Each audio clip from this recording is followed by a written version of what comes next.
आता पाहणार आहोत सकाळच्या महत्त्वाच्या 100 बातम्या अतिशय वेगवान स्वरूपात सुरुवात करूया। 5 जुलैला ठाकरे बंधूंचा वरळी डोममध्ये विजयी मेळावा पार पडणार आहे आणि सरकारला नमवलं वाजत गाजत या असं आवाहन ठाकरे बंधूंनी मराठी माणसाला पत्रातून केलंय। निवडणुका आल्यावर मराठी माणसाची आठवण येते असं म्हणत मुख्यमंत्री फडणवीसांनी नाव न घेता उद्धव ठाकरेंवर जोरदार हल्लाबोल केला। मुंबईतील कार्यक्रमात बोलताना मुख्यमंत्र्यांनी उद्धव ठाकरेंवर घणाघात केला। महाराष्ट्र भाजपच्या प्रदेशाध्यक्षपदी आमदार रवींद्र चव्हाण यांची बिनविरोध निवड करण्यात आली आहे। मुंबईमध्ये झालेल्या या कार्यक्रमात किरेन रिजिजू यांनी मोठं विधान केलं। काँग्रेसने डॉक्टर बाबासाहेब आंबेडकरांना खूप त्रास दिला। निवडणुकीत काँग्रेसकडून 2 वेळा आंबेडकरांचा पराभव करण्यात आला अशी टीका रिजिजू यांनी केली आहे। रवींद्र चव्हाणांची भाजपच्या प्रदेशाध्यक्षपदी निवड झाली। मुख्यमंत्री देवेंद्र फडणवीस आणि भाजप नेत्यांच्या उपस्थितीमध्ये प्रदेशाध्यक्षपदी रवींद्र चव्हाण यांच्या नावाची घोषणा करण्यात आली। एमआयएम नेते इम्तियाज जलील यांनी मनपाचे अतिरिक्त आयुक्त रणजित पाटील यांची भेट घेतली। यावेळी इम्तियाज जलील यांनी रमाई घरकुल योजनेमध्ये 100 कोटी रुपयांहून मोठा भ्रष्टाचार झाल्याचा आरोप केलाय।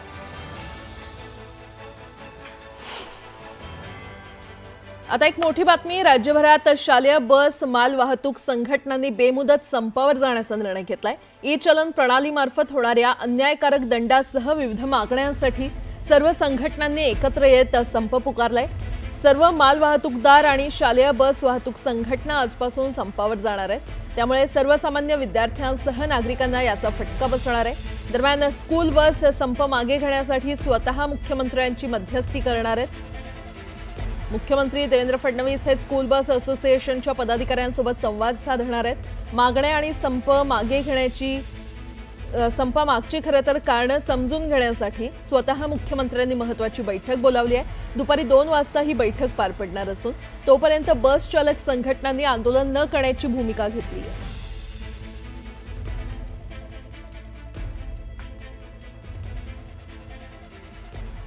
पुन्हा एकदा बातम्या पाहणार आहोत वेगवान स्वरूपात। चंद्रपुरात शरद पवार गटाला मोठा धक्का बसलाय। शरद पवार गटाचे 5 माजी नगरसेवक आणि काही पदाधिकाऱ्यांनी मुंबईमध्ये अजित पवार यांच्या राष्ट्रवादीमध्ये पक्षप्रवेश केला। पुणे शहरात बांधकाम करण्यासाठी महापालिकेची परवानगी घेतल्यानंतर उत्खनन करण्यासाठी नागरिकांना जिल्हाधिकारी कार्यालयाकडे अर्ज करावा लागतो। त्याचा परवाना मिळण्यासाठी होणारा विलंब टाळण्यासाठी महापालिकांचे सर्व परवाने जिल्हाधिकारी कार्यालयातील महाखनिज या पोर्टलशी जोडण्यात आले। त्यामुळे अर्ज मान्य केल्यानंतर गौण खनिजाची वाहतूक करण्यासाठीची परवानगी ऑनलाईन मिळणार आहे। पिंपरी आयुक्त योगेश म्हसे यांनी हिंजवडीतील नैसर्गिक नाले बुजवून आणि वळवून त्यावर टोलेजंग इमारत उभारणाऱ्या बांधकाम व्यावसायिकांच्या विरोधात कारवाईचा बडगा उगारलाय। त्यांनी 16 ठिकाणांची पाहणी करत संबंधित बांधकाम व्यावसायिकांविरोधात गुन्हे दाखल करणार असल्याचं म्हसेंनी म्हटलंय। वाशिम जिल्ह्यातील इंझोरी ते म्हसणी मार्गावरील रखडलेल्या पुलाच्या कामामुळे मोठ्या प्रमाणात चिखल खचल्यानं ग्रामस्थांचे मोठे हाल सुरू आहेत आणि त्यामुळे विद्यार्थी, महिला आणि आजारी रुग्णांना जीव मुठीत घेऊन प्रवास करावा लागतोय। या पूल सुरळीत करण्याची मागणी नागरिकांनी केली आहे। पुण्यातील आंबेगाव तालुक्यातील म्हाळुंगे पडवळ इथे रस्त्याच्या दुरुस्तीसाठी ग्रामस्थांसह विद्यार्थ्यांनी जलसमाधी आंदोलन केलं। यावेळी तहसीलदारांच्या मध्यस्थीनंतर तब्बल 9 तासांनी हे आंदोलन स्थगित करण्यात आलं।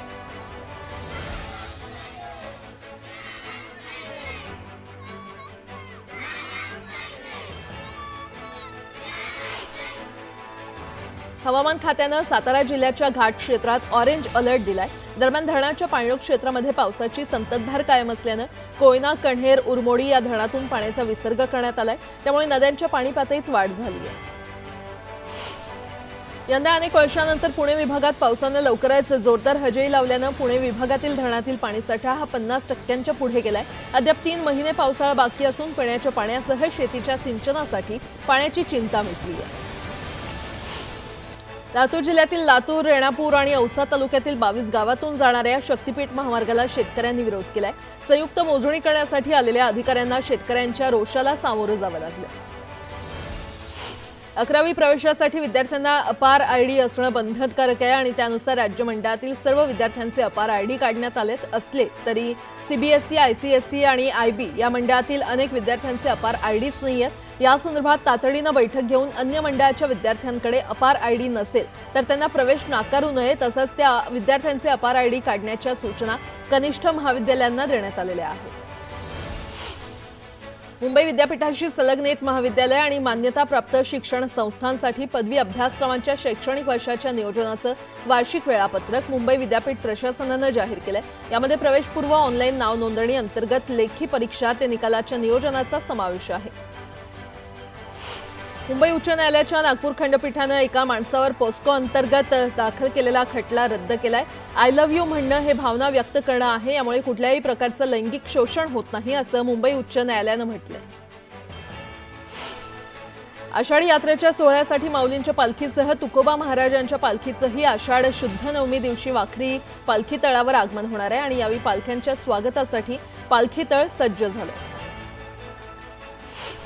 आषाढी एकादशी निमित्त श्री क्षेत्र पंढरपूर इथे विठुरायाच्या दर्शनासाठी येणाऱ्या लाखो भाविकांच्या सेवेसाठी एसटीच्या 5200 बसेसची व्यवस्था करण्यात आली आणि या बसेस घेऊन येणारे चालक, वाहक आणि त्यांची देखभाल करणारी यांत्रिक कर्मचारी आणि या सर्वांना मार्गदर्शन करणारे पर्यवेक्षक आणि अधिकारी यांच्या चहा, नाश्ता आणि जेवणाची मोफत व्यवस्था करण्यात आली आहे।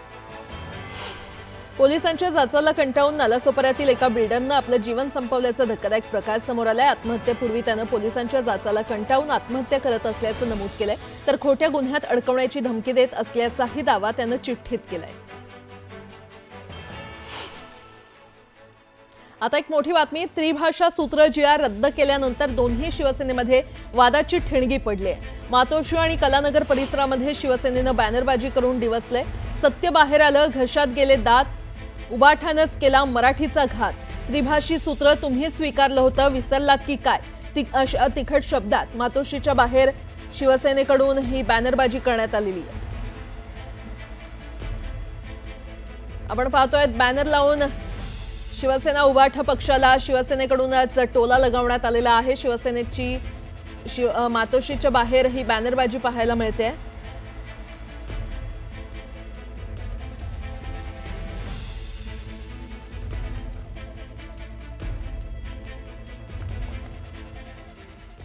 पुन्हा एकदा बातम्या पाहणार आहोत वेगवान स्वरूपात। निधीच्या मुद्द्यावरून आमदार विनोद अग्रवाल आणि संजय पुराम आक्रमक झाले। विधान भवनात मंत्री गोगावले यांची वाट अडवत त्यांना जाब विचारण्यात आला आणि त्यामुळे विधान भवन परिसरात काही काळ तणावाचं वातावरण होतं। विरोधी पक्षनेतेपदाबाबत कुठलीही घटनात्मक अडचण नसल्यानं सरकारनं पुढाकार घ्यावा अशी मागणी भास्कर जाधव यांनी केली आहे, तर नाराजी दाखवत पद घेण्याची भास्कर जाधवांची खेळी सुरू आहे असा टोला योगेश कदम यांनी लगावलाय। उद्धव ठाकरेंकडून राज ठाकरेंचा छळ झाला, राज ठाकरेंना पक्ष सोडण्यास भाग पाडलं गेलं अशा शब्दात नारायण राणेंनी ट्विटच्या माध्यमातून उद्धव ठाकरेंवर निशाणा साधला। यावरून भास्कर जाधव यांनी राणेंवर पलटवार केला। बीडमधील मुलींच्या अत्याचार प्रकरणाचे पडसाद विधिमंडळात देखील उमटले। विधिमंडळात या विषयावर हडपसरचे राष्ट्रवादी काँग्रेसचे आमदार चेतन तुपे यांनी महिला आयपीएस अधिकाऱ्यांच्या नेतृत्वाखाली एसआयटी स्थापन करून चौकशी करावी अशी मागणी केली। यावर उत्तर देताना मुख्यमंत्री देवेंद्र फडणवीस यांनी घटनेचं गांभीर्य आणि संवेदनशीलता पाहता या लैंगिक अत्याचार प्रकरणाच्या तपासासाठी एसआयटी स्थापन करण्याची घोषणा केली आहे। बीडमधील विद्यार्थिनीच्या लैंगिक छळ प्रकरणाला आता राजकीय वळण लागलेलं आहे। लैंगिक छळ करणारा आरोपी हा बीडचे आमदार संदीप क्षीरसागर यांचा राईट हँड असल्याचा आरोप धनंजय मुंडे यांनी केला। त्यामुळे दोन्ही आरोपी आणि संदीप क्षीरसागर यांचे सीडीआर काढावेत अशी मागणी धनंजय मुंडे यांनी केली। ठाण्यातील केंद्रीय विद्यालय आता मराठी भाषा शिकवली तिथे जाणार आहे आणि मराठी भाषा ही महाराष्ट्राची राज्यभाषा आहे, त्यामुळे ती भाषा केंद्रीय विद्यालयात शिकवणं अनिवार्य आहे असा खुलासा केंद्रीय विद्यालयाच्या प्राचार्यांनी केला। हिंजवडी गावचा पिंपरी चिंचवड महानगरपालिकेमध्ये समावेश करण्यासाठी गेल्या काही दिवसांपासून आयटी कर्मचाऱ्यांकडून स्वाक्षरी मोहीम सुरू करण्यात आली आहे। 5 दिवसात या मोहिमेत 22,000हून अधिक नागरिकांनी स्वाक्षरी करत पाठिंबा दर्शवलाय। आयुक्त योगेश म्हसे यांनी हिंजवडीतील नैसर्गिक नाले बुजवून त्यावर इमारती उभारणाऱ्या बांधकाम व्यावसायिकांविरोधात कारवाईचा बडगा उगारलाय। 16 ठिकाणी पाहणी करत बांधकाम व्यावसायिकांविरोधात फौजदारी गुन्हे दाखल करणार असल्याचं आयुक्तांनी स्पष्ट केलं। संत ज्ञानेश्वर महाराज माऊलींच्या पालखीचा पहिला गोल रिंगण पुरंदावडे इथे पार पडला आणि या रिंगणात वारकऱ्यांचा भक्तिभाव, पालखीभोवती फिरणारी टाळ, ढोल, ताशांचा गजर आणि मातीचे उडणारे कण हे सर्व डोळ्यांचं पाळणं फेडणारं होतं, तर टाळ मृदुंगाच्या गजरानं संपूर्ण परिसर दुमदुमून गेला। आषाढी वारीनिमित्त लाडक्या विठुरायाच्या भेटीच्या ओढीनं निघालेल्या संत तुकाराम महाराजांच्या पालखीचं सोलापूर जिल्ह्यात मोठ्या उत्साहात स्वागत करण्यात आलं। सोलापूर जिल्हा प्रशासनाकडून पालखीचं स्वागत केलं गेलं। दरम्यान अकलूजमध्ये भाविकांच्या डोळ्याचं पारणं फेडणारं नेत्रदीपक असं गोल रिंगण पार पडलं। जगद्गुरू संतश्रेष्ठ तुकाराम महाराजांच्या पालखीतील पादुकांना नीरा नदीमध्ये शाही स्नान करण्यात आला। पुणे जिल्ह्यातील इंदापूर तालुक्याच्या सराटी गावात नीरा नदीमध्ये पादुकांना पवित्र स्नान घालण्यात आलं। यानंतर आरती आणि महापूजा करण्यात आली। संत ज्ञानेश्वर महाराजांच्या पालखी सोहळ्यात अभिनेत्री अलका कुबल देखील सहभागी झाल्या। वारीचा अनुभव कायम माझ्या मनात राहिला, असं अलका कुबल यांनी न्यूज 18 लोकमतशी बोलताना म्हटलं। आदिशक्ती संत मुक्ताबाई पालखीचं बार्शी तालुक्यामध्ये जल्लोषात स्वागत करण्यात आलं। धाराशिव जिल्ह्यातून सोलापूर जिल्ह्यामध्ये पालखीनं प्रवेश केलाय। बार्शी तालुक्यातील सेंद्रिय गावात पालखी प्रवेश करताच पावसाला सुरुवात झाली आणि यावेळी परिसरात भक्तिमय वातावरण पाहायला मिळालं। विठुरायाच्या भक्तीमध्ये अनेक वारकरी रंगून गेले। लोहा कंधारचे शिवसेना उबाठाचे आमदार रोहिदास चव्हाण गेल्या 35 वर्षांपासून पायी वारी करतायत। पत्नीसोबत आमदार चव्हाण यांनी टाळ मृदुंगाच्या गजरात ठेका धरला।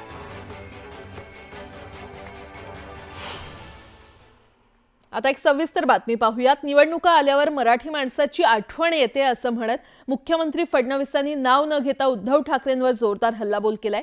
मुंबईतील कार्यक्रमात बोलताना मुख्यमंत्र्यांनी उद्धव ठाकरेंवर घणाघात केला। फेक नरेटिव्हची फॅक्टरी अजूनही सुरू असून आगामी महापालिका निवडणुकीच्या पार्श्वभूमीवर पुन्हा मुंबई महाराष्ट्रापासून वेगळी करतील अशी भाषणं सुरू होतील असा टोलाही त्यांनी लगावलाय।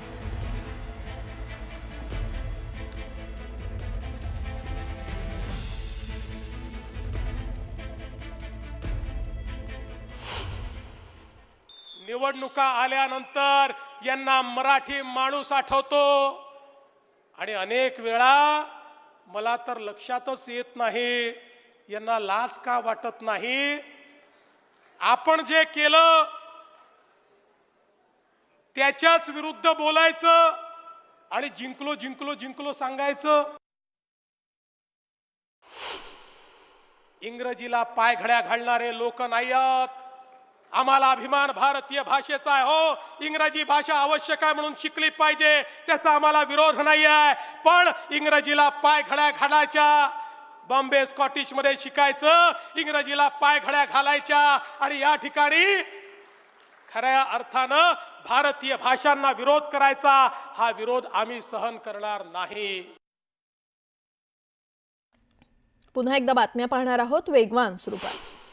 यवतमाळमध्ये स्थानिक गुन्हे शाखेने मोठी कारवाई केली। कारवाईमध्ये अवैध शस्त्रसाठा जप्त करण्यात आलाय। पोलिसांनी 2 ठिकाणी छापेमारी केली। यामध्ये बंदूक 350 जिवंत काडतूस, बुलेट प्रूफ जॅकेट आणि तलवारींसह धारदार शस्त्र जप्त करण्यात आले। भाजपमध्ये प्रवेश करण्याच्या तयारीत असलेल्या अपूर्व हिरेच्या अडचणीमध्ये वाढ झालेली आहे। श्री व्यंकटेश कोऑपरेटिव्ह बँकेचे चेअरमन असताना त्यांनी महात्मा गांधी विद्या मंदिर संस्थेमध्ये कार्यरत असलेल्या अनेक कर्मचाऱ्यांच्या नावे लाखो रुपयांचे परस्पर कर्ज काढल्याचा आरोप विलास पगार या शिक्षकाकडून करण्यात आलाय। मालेगाव कॅम्प पोलीस स्थानकात अपूर्व हिरेसह इतरांवर गुन्हा दाखल करण्यात आलाय। शिक्षकानेच विद्यार्थिनीची छेड काढल्याचा प्रकार कोल्हापूरच्या कागलमधील शाळेत घडला। दरम्यान ग्रामस्थांनी छेड काढणाऱ्या शिक्षकाला चोप दिला असून शिक्षकाला तात्काळ अटक करण्याचे आदेश मंत्री हसन मुश्रीफ यांनी दिलेत। पुण्यातील धायरीगाव परिसरातील सराफा दुकानात दरोडा पडला होता। बंदुकीचा धाक दाखवून 20 ते 25 तोळे सोनं लंपास करण्यात आलं होतं। दरम्यान तपासात धक्कादायक माहिती समोर आली आहे। दुकान मालकानं चोरी केल्याचं उघड झालंय। कर्जबाजारी झालेल्या मालकानं चोरीचा बनाव केला। पुण्यातील सिंहगड रोड परिसरातील वडगाव बुद्रुक येथील गजानन ज्वेलर्स या दागिन्यांच्या दुकानावर 4 अज्ञात दरोडेखोरांनी भर दिवसा कोयत्यानं हल्ला करत लाखोंचा ऐवज लुटला। या हल्ल्यामध्ये दुकान मालक आणि एक कर्मचारी गंभीर जखमी झाले। गोराई परिसरातील वैराल तलावाजवळ भीषण अपघात झाला। या अपघातात 2 युवकांचा जागीच मृत्यू झाला असून एक जण गंभीर जखमी आहे। रस्त्याच्या कडेला लिफ्ट मागण्यासाठी उभी असलेली महिला अपघातातून थोडक्यात बचावली आहे। कारमध्ये बसत असताना मागून वेगानं आलेल्या ट्रकनं कारला धडक दिली। या अपघातात महिला थोडक्यात बचावली।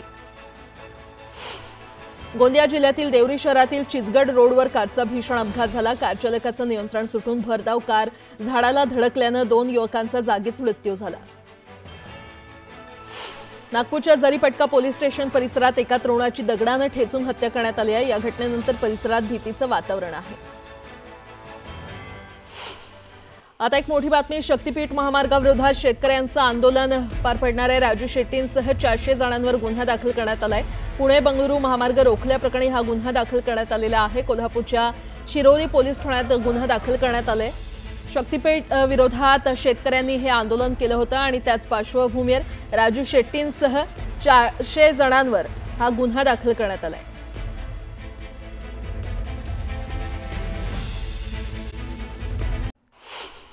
पुण्यात मे महिन्यात घरांच्या खरेदी विक्रीचे 11,930 व्यवहार झालेत आणि घरांच्या एकूण विक्रीमध्ये 50 लाख रुपयांपर्यंत किंमत असलेल्या घरांचं प्रमाण जवळपास निम्म आहे। त्यामुळे पुणेकरांची परवडणाऱ्या घरांना पसंती मिळत असल्याचं चित्र आहे।